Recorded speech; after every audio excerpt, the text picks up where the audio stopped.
But tell me about your brother's podcast. So he has been doing the Spoke podcast. So my brother works for Fremantle Media. So they've had a podcast basically on youth culture and sort of picking up on different subjects every week, and that's been going for a little while. So doing pretty good. And did you start it up? So no, he was in the original conversations from the very get-go as well, and then also had a big hand in putting on one of their live shows, which they did, I think at the back end of last year.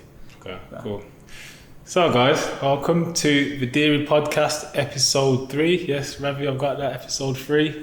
Today we've got Aaron Foster. Aaron Foster's a tailor. He's really good at what he does. You want to introduce yourself? Tell them about what you do. So I work for Clemens & Church Tailors. We specialise in making custom-made garments and accessories for gents, so everything from suits and ties and shirts to even custom-made luggage and things like that. Luggage as well? Yeah, luggage, trainers, a little bit of everything now, so we're really expanding, but we just want to make sure that everything is bespoke for each individual client, so we can do everything specially to what they want.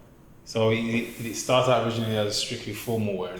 Yeah, so it began with one store that used to sell loads of different brands, and then the company really started making its own clothes because we realised on the inside of some of those big name brands it wasn't up to scratch. So it started with a small range of clothes, and then it expanded onto a full store full of all our wares, and we expanded from there. But then in the last few years, we realised our levels were going from, all of our off-the-peg garments and custom-made garments down here, but then it's really switched over and we're doing all custom-made now. So that's really the forefront of the business. So one of the reasons why I wanted to sort of bring you on the podcast was, well, firstly, I just want to talk to as many different creatives as possible. And even though it's not necessarily within the sort of design and architecture world, I still think like there's a massive amount of creativity and artistic sort of interpretation through what you do. And also as well is this part of some of the work that you tell me that you get involved with is actually around working with businesses and the executives that work within those companies, and sort of how the companies approach sort of well-being from your perspective through your service. So I mean, let's probably start off with your origin story. I mean, I'm talking back to school. I know you got. Is it an older brother or younger brother? That I've got a few older brothers. Okay. Actually. I'm the youngest of all the kids. How many? So it's me and 2 older brothers, and then I've got a half brother and a half sister as well. Okay. So what did your parents sort of split up and then? No, so my dad had a previous marriage where he had some kids, and then he had some more kids with my mum. So, and I'm the youngest of all of them. So my dad's like in his 70s now. Cool. So I'm like, the youngest of all of them now. All right, okay, cool. So is the one that runs the podcast, is he? He's the next brother. He's the next one up. But there's like a 6-year gap between us. So, all right, okay. Yeah, I think there's an 8-year gap between me and my younger brother as well. So was you sort of like the closest, when dad's not around, your dad? I think I'm just like, the last one. I probably got away with a lot more stuff than the other brothers. Okay. There's probably no resentment there from the brothers. All right. So I mean, so you went to, what was school like? What did you do at school? School was, I actually had a relatively good experience with school. So I went Edmund Campion in Erdington. If anyone's that's Birmingham. Oh yeah, I know where that is. Yeah. Yeah. So that was my school. I had an all right time there, to be honest. And then it was a little bit of a strange one when it came to the sixth form part. So I chopped and changed a little bit until I found out exactly what it was I was really interested in. So I started studying fashion.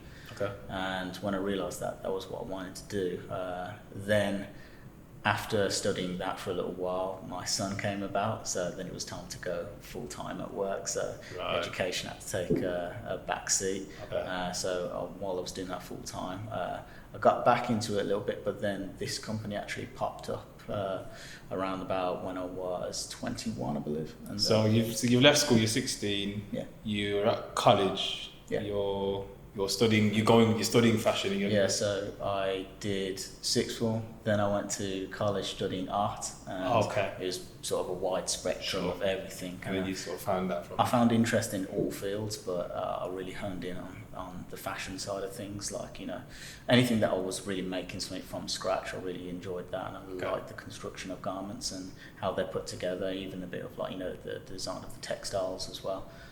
So that was really interesting for me. So I started a new course doing that, and as I was going on, I was really, really enjoying it. And then it just happened to be, you know, my son. You became a daddy. Yeah, I became a daddy. So then it was time to go, right, okay, I'm going to have to go full time. So I was working in Selfridges at the time. So again, I was still in the fashion world. So you're still in that fashion space. And you just sort of, instead of studying it, you're sort of more taking more vocational route. Yeah. So I mean, I'm not a natural salesman, but it sort of became part of what I did anyway. So so you sort of fast forward a few more years, and I'd been full-time working for a while. In fact, I got out of the retail game completely, and I was in nuclear components for about 6 months or so. That's really wild. How did you get from Selfridges to nuclear components? Actually, my mum worked there, so I was working there for about 6 months. The only problem was the job that I was hired to do. It took about 6 months for a government clearance to come through to do the job that I was supposed to do. So this job had actually popped up, and it just seemed too perfect to turn down. So I think I'd been working for Clemson Church for about 6 weeks, and then I had a letter come through the post saying, you know, you're cleared for the next like 10 years or so to go working in here. So if it did go, you know, then I could always have gone back. Sure. I think that's done now. So so how long have you been working with Clements? I think I'm in my 7th or 8th year now. Oh wow, okay, that's really cool. That's rare for someone to be in a company. It is, yeah. Like 5 years is a long time now. So 7 years, I'm part of the furniture. Yeah. So, And how's your progression been through the business? I mean, where did you start off, and sort of where are you now? So I started in the Leamington branch. It was a friend of mine who'd got in touch with the company, and he told me about another job, so we joined at the same time. And it just seemed perfect. It was a young company. It was Midlands born as well. So in fact, I work in what was the original branch as well.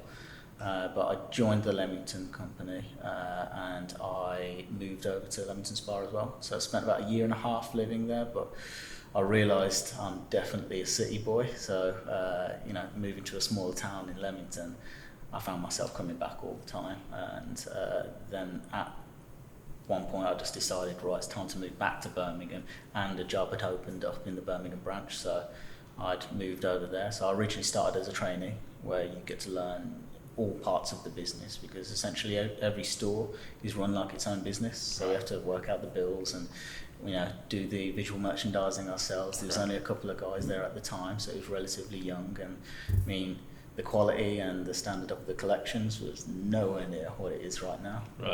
You know, it's all a learning curve as well for everyone in the company. So effectively, you've kind of grown with the business, or evolved as the business has evolved, and sort of gone into different things. As the business has moved on, I've learned more and more, and moved into different roles as well. So started as a trainee. When I moved to Birmingham, I became the in-store tailor. So everything that came into that shop, I sort of took care of. So whether it was ordering new collections, designing collections for the store as well, you know, visual merchandising, taking care of the shop, you know, making sure everything was clean, you know, all sorts of things, like just general shopkeeping as well. So all of that would have been taken care of by me. And then after a few years of doing that, I felt like I'd done everything I needed to do. So it was time to switch into a new role, which was the travelling tailor job. So it's essentially business development manager. So I'll go and make the new connections with different companies, and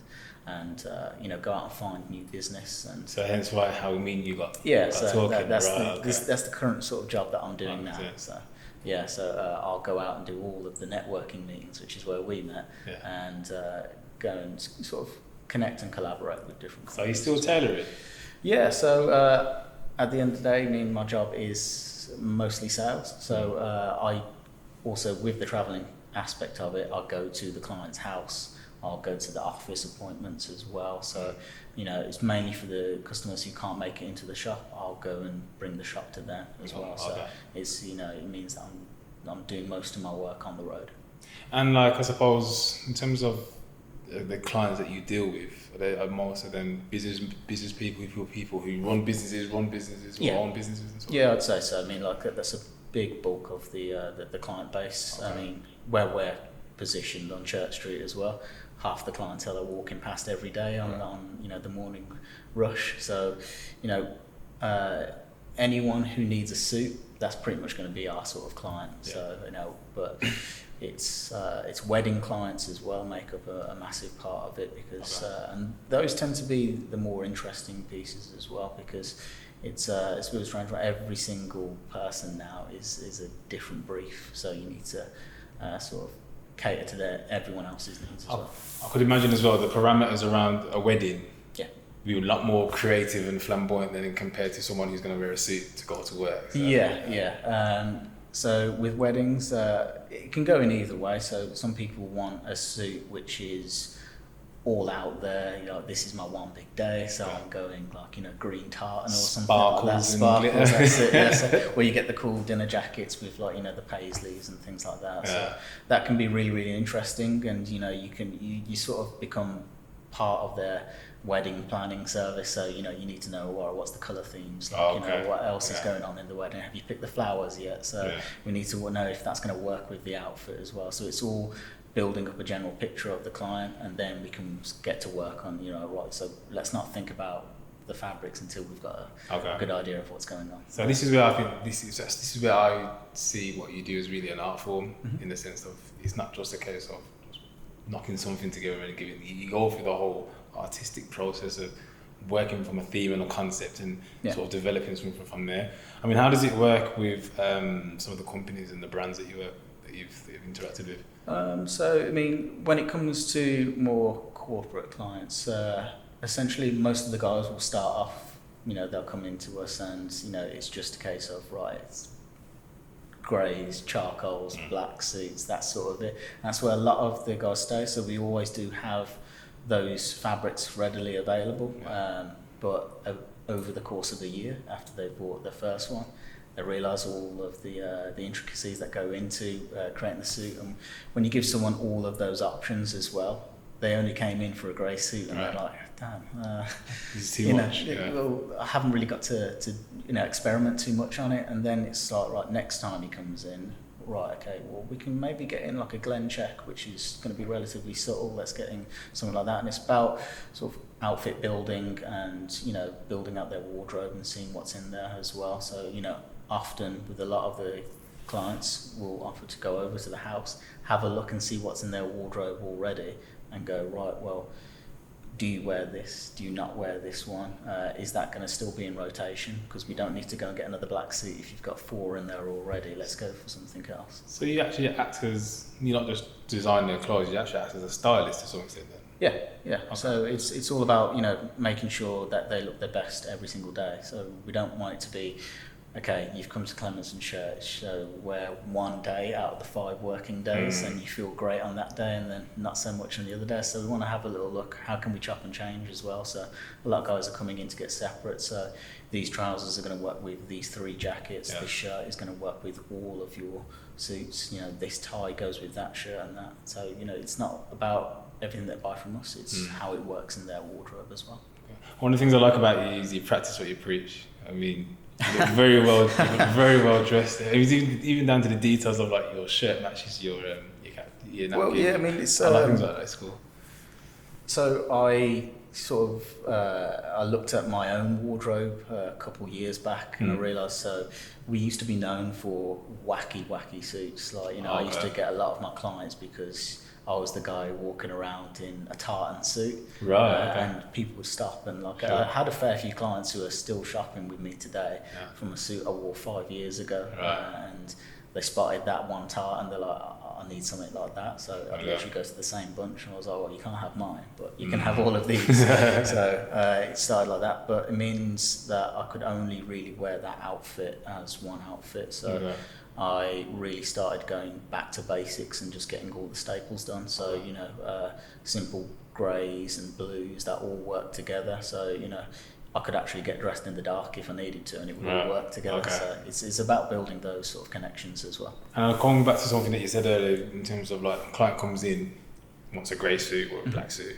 and that's sort of like the foundation, isn't it? Yeah. And then you kind of build up from there, and you start working out their personality and sort of who they are. So the conversation starts there, and that's when the product knowledge comes into play then as well. So not every grey suit is the same, and not every customer is the same. In fact, no two customers are the same. So when a client comes in, I need to just have a general conversation. So we'll make a coffee, we'll sit down before we start having a look at any fabrics.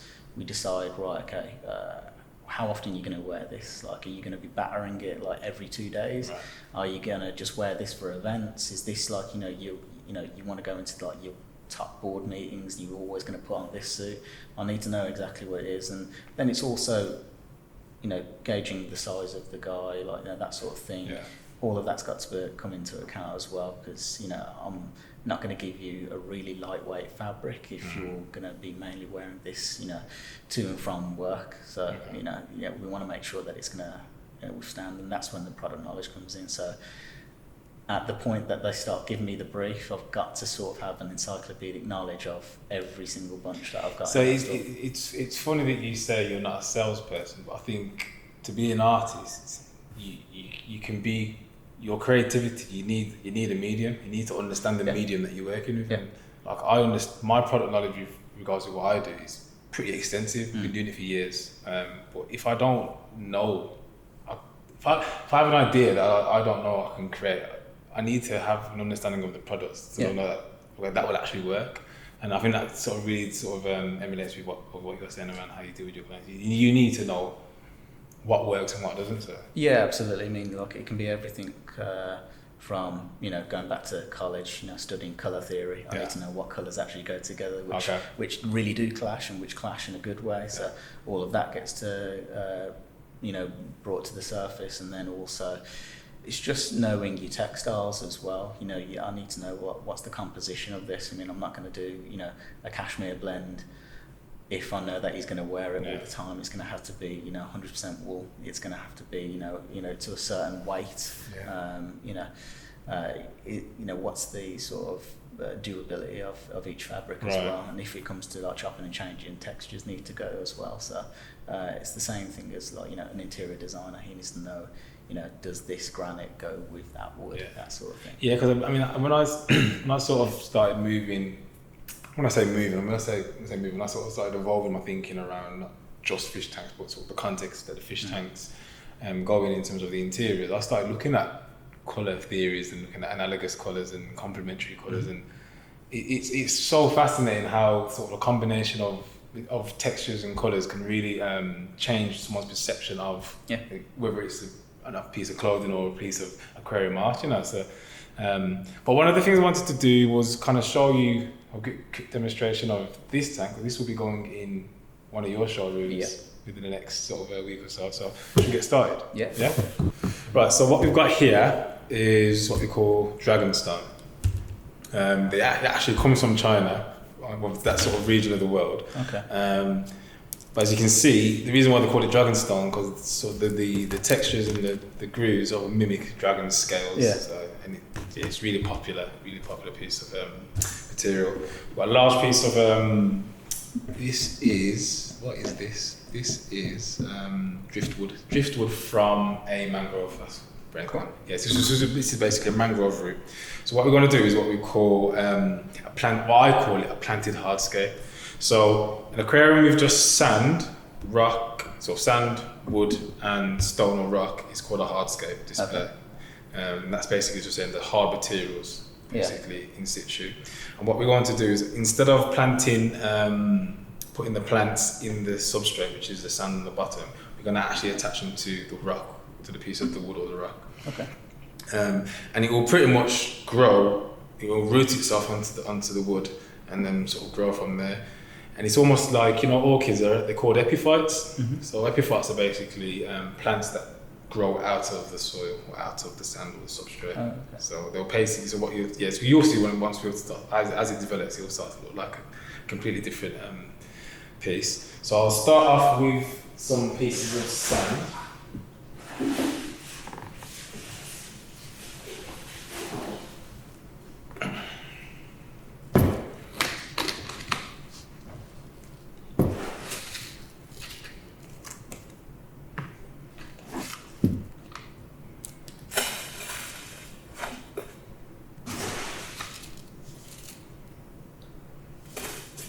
Is it a particular sand that you've got to use, or?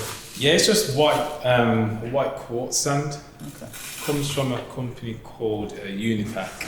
They brand name for it is Maui, white Maui. Okay. It's one of my favourite blends. It's pretty cool. It's quite universal in terms of pretty much everything goes with this. Yeah. What you can do as well is if you want to sort of create a very specific shade or colour, you can sort of blend it and mix it with other sands. Makes sense. It's almost like mixing paint then. Yeah, literally. If you want to get like a particular colour or tone, then you can do that. So normally, one of the aquascaping techniques is to kind of build up your sand from the back and then sort of make it go to the front. Mm-hmm. What I'm doing here is actually creating quite a shallow base. And what that does, that basically draws your attention more to what's coming up and out of the tank. It was actually a technique I noticed a lot of American aquascapers or aquarium designers were doing, in particular Jeff Sensky, who is one of the sort of guys from Aquarium Design group. Okay. I'll put a link to the bottom of that so you can check that out on YouTube.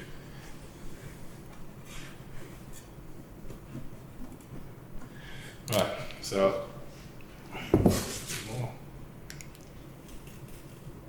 just a really light, so when the water goes in, all that will sort of flatten out. Now we've got our pieces of dragonstone. Now I've got all of these pieces here, but I know I'm not going to use all of them, so I'm just going to sort of pop them in, take them out and just see what works and what doesn't. It's kind of like constructing an outfit then. Okay, talk me through that. So the same thing, we haven't got an exact idea of what's going to work straight away. Right. So it's about testing out what fabrics work together. Right. Everyone's always releasing different collections, autumn, winter, spring, summers, but you can put different fabrics together, see what works in what position as well. Mm-hmm. Same thing when you're picking a tie and a shirt to go together. I do love a good tie, I've got like a quite large collection of ties that I've bought over the years.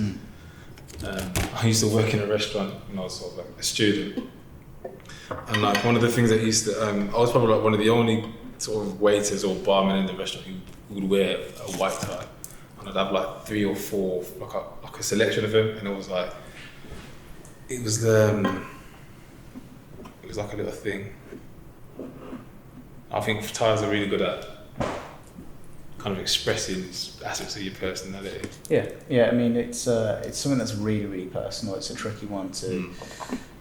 Whenever someone's in for a tie, we can show them the collection, but you can't really push ties. It's such a personal thing. Yeah, and you could almost have like a fairly monotone sort of outfit, and then the tie could just be so flamboyant. It just sets it all off, One of the things that in the past you'd be able to know whether someone was a Clements and Church customer was by the tie. Someone would be walking down the street and you could recognise one of our patterns straight away. So we're known for really bold prints when it came to ties.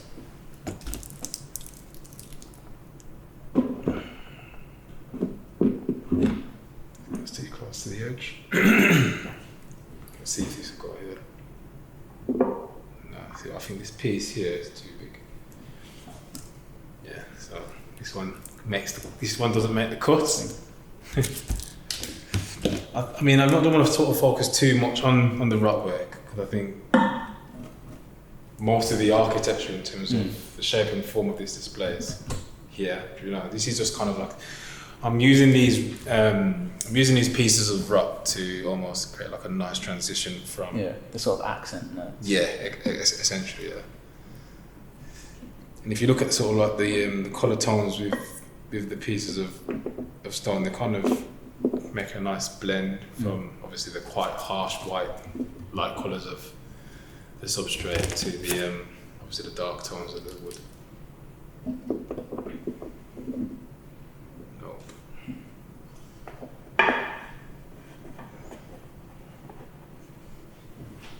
Something from this side.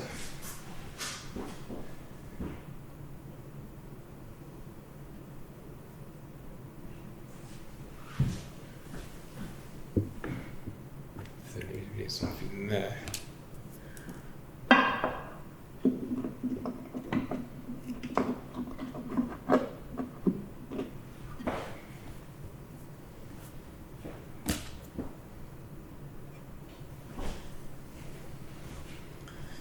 Something about this is bugging me. I can't quite. You know when you get that little itch when you're looking at something and you're like, yeah, something's up. It looks okay, but it's just a bit.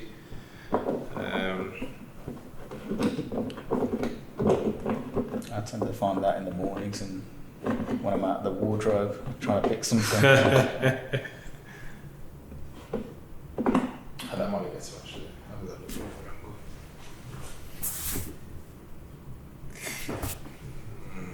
See, the thing with a small display like this is that there's nowhere to hide. Yeah. Like a big tank, you can kind of maybe get away with maybe having a piece out of place. And you don't want to, and the thing is, I try not to spend too much time fiddling around because it won't be natural then. Yes. You'll end up becoming too contrived. What's that there? The less is more approach is sometimes better as well. So. Well, I think on that note, I think I want to stop. Does that need to go there? I suspect it won't. Yeah, we'll do it like that.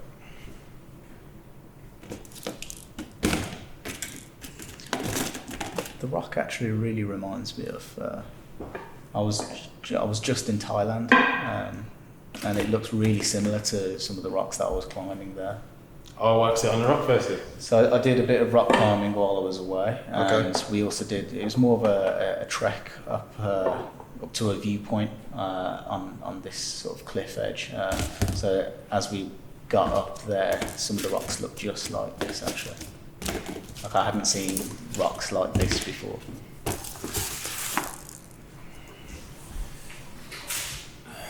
Right. Okay.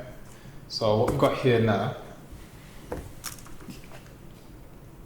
what's called it's a plant called Bucephalandra. Okay. So these ones, most of these have come from Tropica, and this one I got from my life artist, one of my aquascapers, Ed. Okay. And this is, so we've got three versions of the green, 2 pots of, when it grows in, it actually goes sort of like a dark red. Okay. And this one here, once it's settled in, will go purple. Nice. So it's a purple variety. So it's, I wanted to sort of like maximize the impact. Yeah, well, so I wanted to maximize the impact of this display by not having too many different types of plants. Okay. Like again, less is more. Mm-hmm. So if I just do this up. So effectively, these kind of plants are so easy to work with. You literally just got to find a spot where you know that it will just stay in place, and just kind of. I mean, what you can do, you can get either super glue or fishing wire to sort of like tether it or stick it in place. But the good thing about this plant as well, it's not really a floater, so it won't really float up, and once you've just got to wedge it into place where it needs to go, it pretty much stays there. So I've got the purple here, and I just want to create like a trail from the top. So I love this. I love the way this piece just kind of opens up at the mouth here. So I don't really want to put too much like too far out. Let's put this.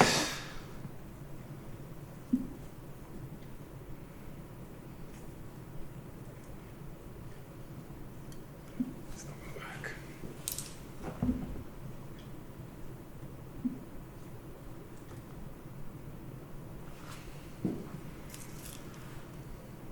There's a nice groove there.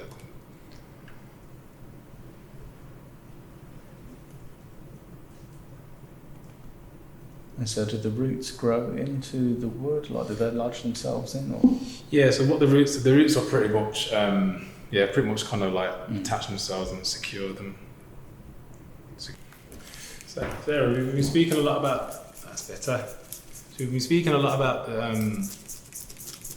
the process of what you do, but I want to sort of like delve into a bit of the outcomes in terms of the psychology or the psychological impact of the work that you do with some of your clients. Well, I think when it comes to suits, it's a strange one because you can see the impact straight away. I mean, as soon as the guy puts on a suit, he stands up straight, he starts, he puffs out his chest, and once you know that you've done a good job then when the guy, looks so confident. And that's what it's all about, really. You just want to send them out into the world feeling really confident, feeling good about themselves, and that's what it's about. And it's something that they've had a hand in creating as well, because we're not here to just sell them what we want to sell. We're here to help them achieve what sort of look that they were looking for. And is that so the whole part of the client being involved in the development or the process of the piece, is that, do you think that's where most of the value sort of is experienced? Yeah, and I mean, with one thing as well, I always tend to, while I'm doing the fitting process, I try to keep the mirrors closed. Okay. Because what we notice is guys, stand unnaturally, so we start tailoring them to, how they would naturally stand, so we can make sure that we get all the measurements okay. But when they first put on the suit, that's actually when we'll reveal and we'll open it up and they finally see the finished product, because a lot of guys find it difficult to actually visualize the suit, because most of the time we're looking at a very small swatch of fabric, and in my head I know exactly how this suit's going to come out, I know exactly how the lining's going to be put together with it, I know what works, but trying to get that into their head first, and then when it all comes together, that's a really, really cool thing to see. And it's funny, I see the pattern with what you do, with what I do, because client would probably see a pile of rocks just stolen in the glass box and think, right, okay, what are you going to do with that? Yeah. I actually see what it will look like when it's finished, and the sort of the impact that, and also as well, not just the tank itself, but the space that the tank sits in. So that I'm really sort of spending a lot of time educating myself on not just the impact that what I do has on the sort of the physical environment, but also just the impact that it has on sort of the psychology and the emotions of people. So, I mean, talk to me about that in terms of like, have you had any sort of scenarios where clients come back to you and sort of like really sort of give you some feedback on the dramatic change that? I actually had a text from a client 2 days ago, so it was his wedding over the weekend. And, we started this process about 6 months ago, so he got in relatively early, which is always good, leaves me with a lot of time to start, developing this idea of what he wanted. So we were back and forth for about 12 weeks really, just like throwing ideas out there, getting an idea of what sort of fabric he's liking, what sort of checks he really likes, and then I sort of pull all that information together and I presented him with some fabrics, and we go through the process there. And then it was looking at ties, so he's sending me images of ties for the next couple of weeks, and I'm sort of there helping him through every stage, and it's about making the process as stress-free as possible, and that's really, I mean, we all know how weddings can get stressful, so if I can help out there, then I'm doing a good job, and hopefully I can make them have an even better experience at the end of it as well, because it's one less stress off of there. It's funny you say that. I think when I got married, the suit that part of the equation was really not stressful at all. But it's funny because I think because I'm quite creative anyway, I kind of had a really clear idea of what the look was I wanted. So like, I remember I was at an event and I saw a tie, and I based my whole wedding suit around a tie. Yeah, some people can do that, and a lot of guys really can't. I mean, this guy's in finance, so his brain, I know straight away, it's wired differently. So, whereas I'm in a more creative field, like, he's numbers, and maths is a scary word for me. So, oh, is it? yeah. So when it comes to design and being creative, that's where I can flourish. But don't you use sort of these mathematics sort of skills like mathematics as part of like when obviously you're working out sizes and dimensions? But I suppose it's when someone got that really good maths teacher and they showed them in a different way. It's me working in a different way as well to actually get the maths done. So, and then the guy was really, really happy with how everything came. Got a little picture coming through, and he was just saying thanks for all your help over the last 6 months. Everything went perfectly, and that's it. I mean, sometimes we've offered to go there and make sure that we can dress the guy on the day. So I've gone to a fair few clients' weddings. So some of them have flown us out to the wedding if it's abroad, and we'll be there on the day and make sure that every single guy tie's done correctly. So you actually go to the wedding location? Yeah. I've done that a couple of times now. So I'm kind of disappointed that I didn't meet you like 3-4 years ago. But I mean, again, it's just like they don't have to worry about that. They can make sure it's left to someone. So if you're worried about how the picture's going to come out, we know that they're going to look good because you're letting someone else do it. Right. Okay. Well, someone that they can trust. Yeah. But then again, when it comes to just like your general guy wearing it for business, when you look good, you feel good. 100%. So it's the same thing. My girlfriend's a hairdresser, and it's the same sort of thing for her as well. Yeah, I have a very intimate relationship with my barber. Yeah. He knows more than probably most people do. Actually, I did have a very good relationship with my barber, and then he moved away, and I've been in limbo for a while. Did he leave you? He left me. Yeah, he left me. So he's moved away. So you found someone else? I've sort of been between. I'm between. Are you butterflying at the moment? I think I've found someone though. So I had a good experience in my last tech. Did you meet them online? No. Most bad you know. Oh gosh. Right, we're nearly there. This is what I love about this. I could spend hours on this. I really could, but actually I think just keeping it nice and simple. It's almost like it's like interior design. It was only it was not long ago that I moved in with my girlfriend, and then it's like got a small space, we need to decorate it properly, you need to work with the space that you're given as well. So it's the same sort of thing that you're talking about today. Yeah, so I mean, I suppose if you want to can I just over there? Yeah. So the way I sort of look at my job, or sort of the functions of what I do, as an aquarium designer, I'm literally the developer, and I have to basically manage all aspects of the project, from what the tank is, what goes in the tank, what goes around the tank. And within that, I would have to put in architectural skills, so basically defining the physical space of the tank, all the frameworks that go around it. I need to obviously be able to project manage and specify the electrics and the services going into the tank. And then the other part of what I do is interior design. So either myself or one of my life artists, they will actually aquascape and create the interior. And you can see just from what we've done here, we've started from just a piece of wood in a glass box, and we've now developed it into something very, very different to just through the sort of different elements that you're adding into the interior. And that's pretty much what interior designers do. They work with an architecture, and they furnish it, and they add textures and colours and arrange it in a certain way to create a specific impact or create an experience. And that's pretty much what I do when I'm aquascaping. Cool.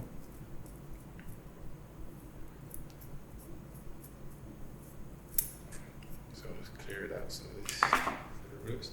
So I'm going to pop this one here. So this was the red, Christopher Landry red.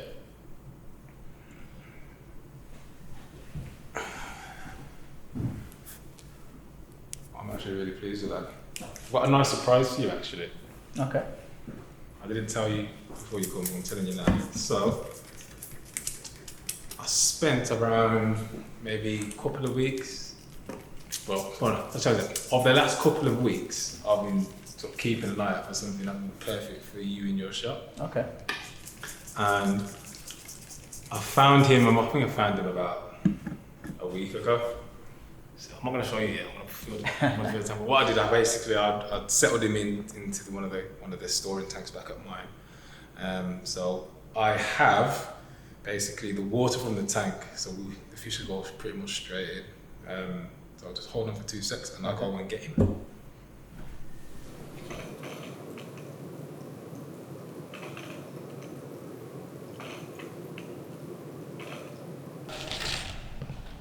Okay, so I'm just going to pour some of this.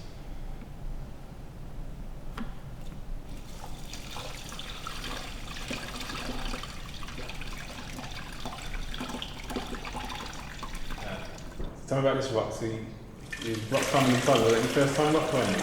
On a genuine rock face, yeah. I've done indoor climbing and I do bouldering a lot indoors as well, but I've never done it out in the open, so this is a new experience for me. So. And what was it like? I mean, did you sort of like have was it like a different experience being in that natural space? Yeah, it was really good. Really, just a completely different experience altogether. You know, it's exciting because it doesn't feel as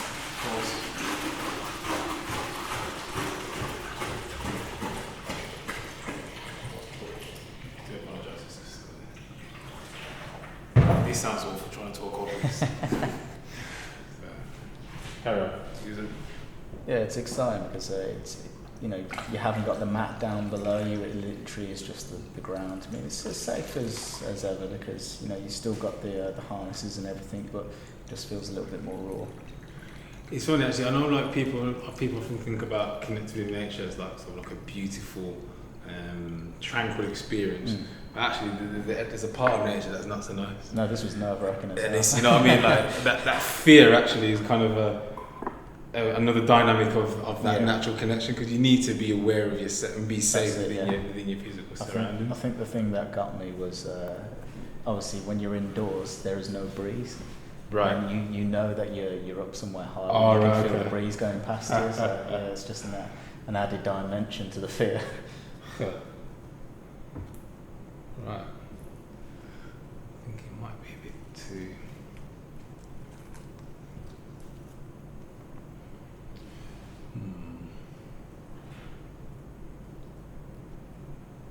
Maybe I'll trim it.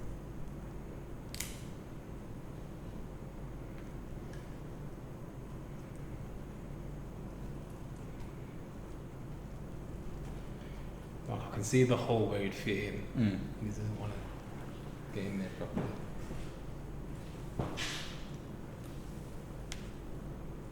Move on to that.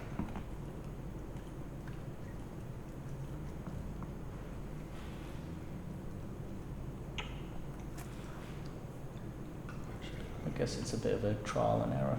It really is. Yeah.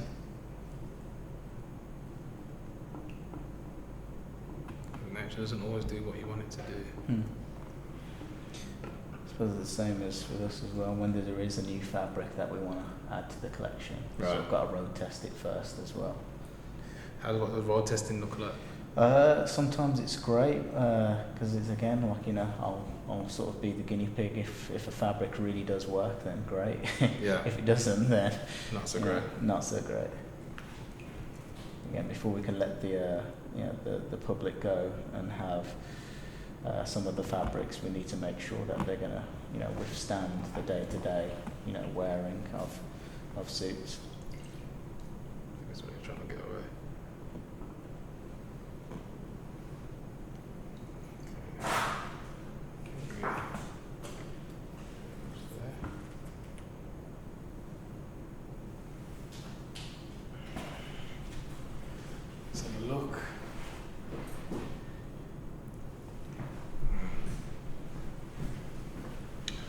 model is facing the wrong way.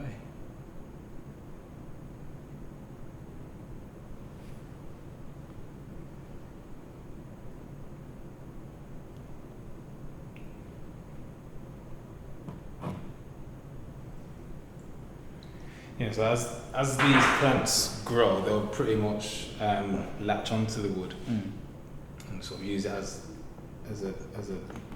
their medium to grow against.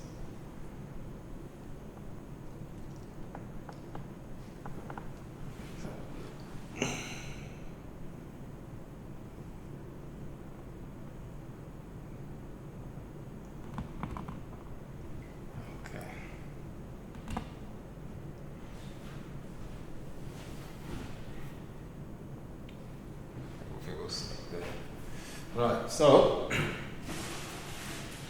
I'm going to call this young man Aaron. Sammy's fighter. So he's literally come from the same water, so I won't need to acclimatise him, so I'll put him straight in.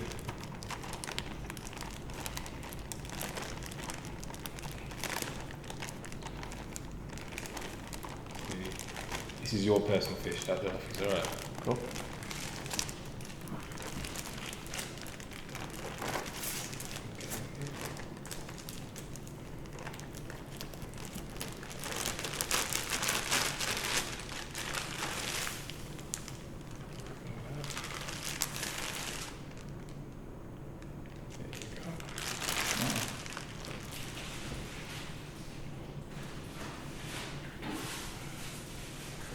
Now, that don't look too good, does it? No. So what I've got here is basically a piece of filter wool from the filter that was keeping his water clean. So inside of here you'll have going to be billions of microorganisms. Yeah. And what they will do is basically establish the ecosystem inside this fish tank. So what I'll do is I'll put it in. Yeah. It will look like a cloudy mess, and the filter will clear it up, and then it will.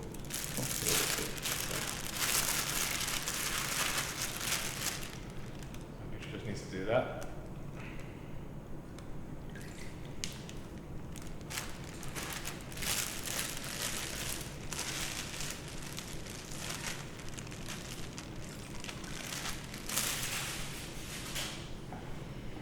So, Aaron, how'd you like Aaron? I think he's settled in nicely. Yeah, he's found himself a little spot in the corner here. The reason why I picked him, because I felt like he was like a real nice contrast with sort of the dark tones that we've got. Yeah, going on. so he stands out against all of this, but then where he is right now is kind of matching with all the orange tones that are in there. That's pretty cool. Yeah, he's a lovely fish, so I hope you enjoy him anyway. So a couple of things I'm really excited to obviously start working with you, because you're going to be pretty much my personal stylist moving forward, and this will basically go in one of your showrooms, and you're looking after him. So I'm really, really excited about sort of moving forward with you. I think you're talented. I think, and especially your artistic interpretation of what you do. I think philosophically you're sort of on the right page. So no, I'm glad to be there. So thanks for coming. No problem. Anytime. And we'll catch up with you soon. That's it.